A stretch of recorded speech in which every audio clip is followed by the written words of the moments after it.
Hello and welcome back to the Champions League Challenge on Football Manager 2022, where we are in charge of Steaua Bucharest in the Romanian top tier. Now, since the last episode, we have signed a new contract. Of course, that was up in the air at the end of last episode. So I've signed a new 2-year deal. It's the first time I've had a 2-year deal with the club, so they obviously trust me a little bit.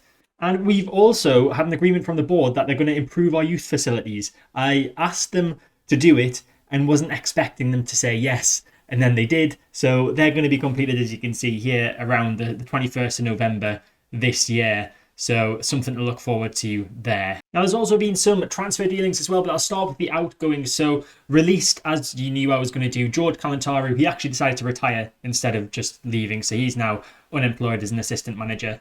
Alexandru Zaharia, the left winger, he has also left on a free transfer. Adrian Popper, the right winger, has gone too, as well as Raris Ancianu, who never really played for us.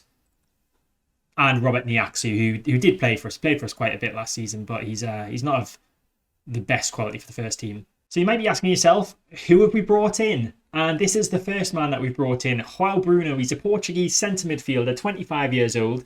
The scout report sort of lied to me a little bit. He was meant to be better than this, but we'll have to work with what we've got here.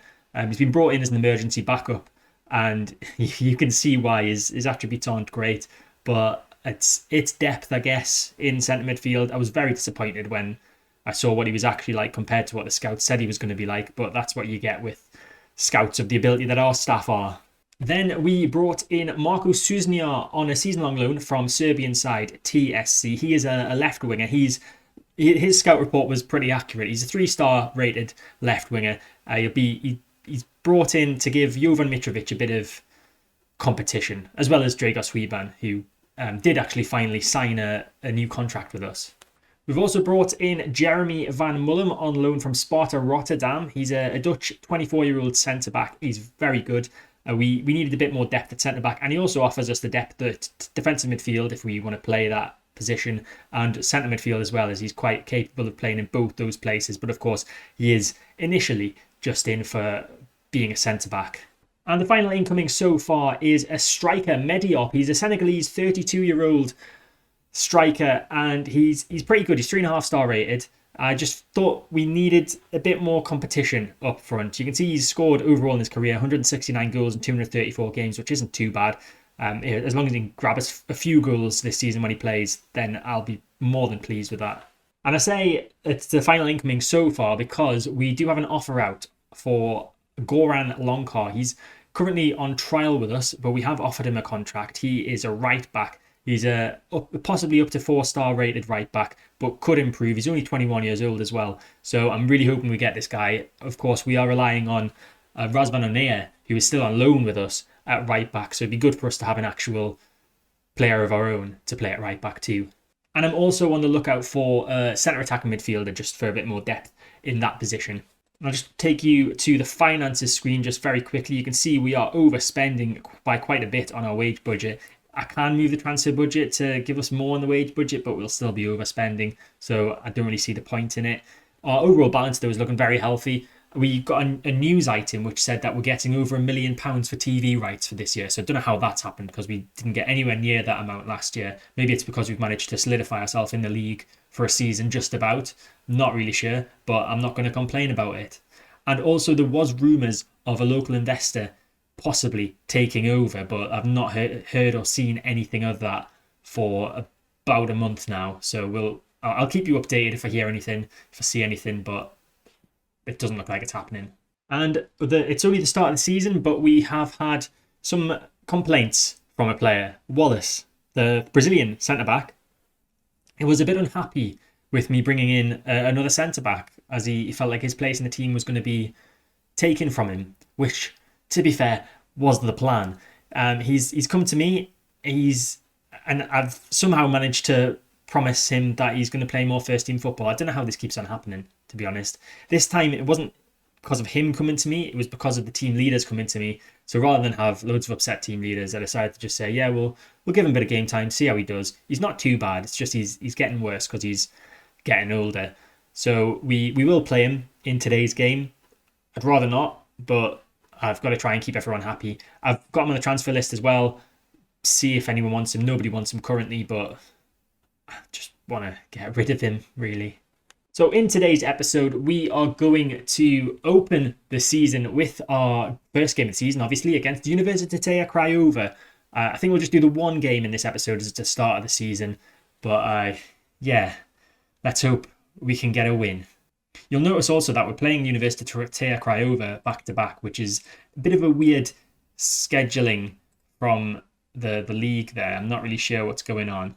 Some team news for today. Nicholas Burrell, the centre midfielder, is out injured currently. He's got sprained knee ligaments, so he's going to be out for between 2 and 4 weeks. So we are going to be without him for today's game. So we'll run through the lineup. This is the formation we're going with. We're going with the formation that we ended last season on, where we won 5-0 against Concordia Chiajna. The custom-made tactic that I've played for bits of this series so far. I'm hoping that it's going to do us well this season. Of course, we have made some improvements in the squad. Not so much with Bruno, but we're giving him a go today. We've got Tomaniga in goal. We've got Razvan Onea at right back. Vincenzo de Sommer and Wallace are our centre-backs today. I already told you about why Wallace is in there. Would rather have Jeremy Van Mullum in there, to be honest, or Andre Moldovan, but I've got to give him some game time because I promised him it. Paul Capacci's at left back. In centre midfield today, we've got Julian Badea, who I think should be on the centre midfielder attack. That's a bit better. And then Bruno is playing as Metzala on support today. At right wing, we've got Stefan Dragici, Emilian Passinel at centre attack and midfield, and Marco Souznia, the other new signing, at left wing, with another new signing, Mediop, up front. On the bench, we have Popper, as always, our backup goalkeeper, Moldovan and Mullum, the backup centre-backs, Nick, a backup left-back, Passinel can play many places, and Huiban and Chapurlio are 2 backup options at striker. But what I've just realised is we don't have an under-21 Romanian player in the playing 11, so we need to change that. I'm going to have to swap De Sommer with Moldovan to fix that issue. I think I'll have to bring Danos onto the bench as well. We'll bring him up for Huiban, just because we obviously need an under-21 in the lineup. I imagine Moldovan's going to stay in the lineup, but in fact, he's some way short of full fitness, so I'm going to take him out. I'm going to put Sommer back in, and we'll put Claudio Danos in the starting lineup instead of Emilian Passinel, and we'll see how we get on. First highlight of the game, and it's for Universitatea Craiova. It's a corner. It's headed away by Badea, but Danciu is going to collect that for Craiova. We've been pretty even so far in terms of shots on target and shots both sides, but Craiova coming forward with the ball now with Bancu to Georgie, and he's given that away. Now Capacci needs to make sure he doesn't give it away. Wallace plays that back to Tomaniga, who plays a long ball forward toward Mediop. He wins the ball in the air, nods it down to Danos. Danos looking for a through ball, but that's intercepted by Bancu, and Craiova come away with the ball once more. Filippo Oliveira, a missed challenge from Wallace, I believe there. It's a good shot, but it's saved by Niga. Did look for a second like it might have just gone over the top of him, but he scrambled back and collected the ball nicely. Now we're into the only minute of injury time, and there's a possible another chance here. Bruno with a long ball, an excellent long ball from him to Dragici. Dragici across into the box. Souznia's there, it's off the bar. He put a bit too much on that one. He just needed to tap it into the back of the net, and it would have been 1-0 to us, but Souznia just getting a bit too excited there. Capacci with a throw in on his left-hand side finds Danos, who needs to improve his performance. He was on a 6.4 at half-time. It's Bruno to Capacci. Now Souznia, who had that chance in the first half, plays it back to the left-back Capacci. Looking for an opening to play the ball into. Danos finds Mediop. Mediop with the shot, and it's a good save from Pap, and that's out for a corner. Nice little sighter from our new striker Mediop there. Corner kick now. Wallace, the centre-back, taking it. He is very good at set pieces, to be fair. It's a bit weird for a centre-back to be taking a corner, but it's understandable with him. As Dragici has the ball on the right-hand side now, but he's dispossessed by Vinia. Throw in for Craiova this time on the left-hand side. Given away, and now we can come away with the ball, but the Sommer just launches that. And there's nobody up there for us, as Vinia has the ball in the centre of the field for Craiova. Plays it back to Balasha. Now Cretu, back to Balasha. Slowing the game down a little bit here. Picking their passes carefully, Craiova. And passing it amongst themselves in the back line. And we're pressing very well, but I think they're going to beat our press here. Filipe Oliveira with the ball out wide left to Bancu, and it could be an opportunity for Craiova to get the opening goal. Bancu with the ball in the box. George is there. George with a shot, and it's a curling effort. Valentin George with his first goal of the season. Bancu with the assist, and it's an excellent finish from Craiova. We've been very even in this game, and we're unlucky to be a goal down, I would say. We're going to make a couple of changes. So Wallace, of course, wanted to start this game. I've let him start this game. We're now going to take him off. Moldovan's going to come on for him.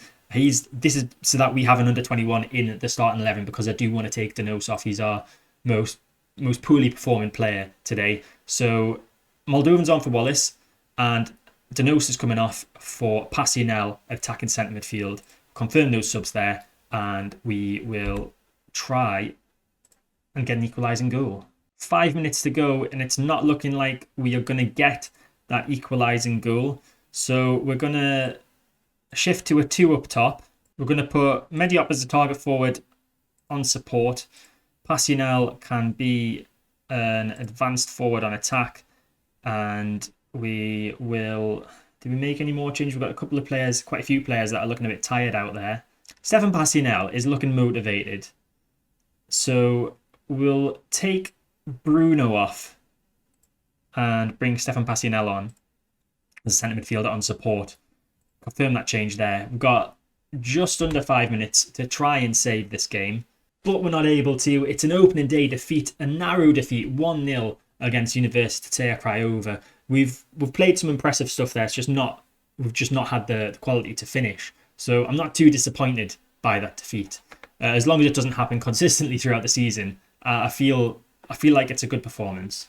So unfortunately, as things stand, that does mean we are rock bottom of the league table. However, there's lots of teams left to play, and obviously lots of games left to play as well. So looking ahead to the next episode, we're probably going to come back sometime around September, October. We'll see how the season's going.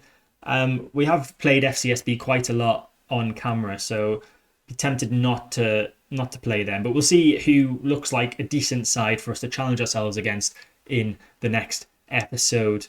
But that is it for this episode. I hope you enjoyed it. If you did, make sure to hit the like button, subscribe to the channel to get all my content when it comes out. Hit the notification bell to stay notified, and I'll see you next time.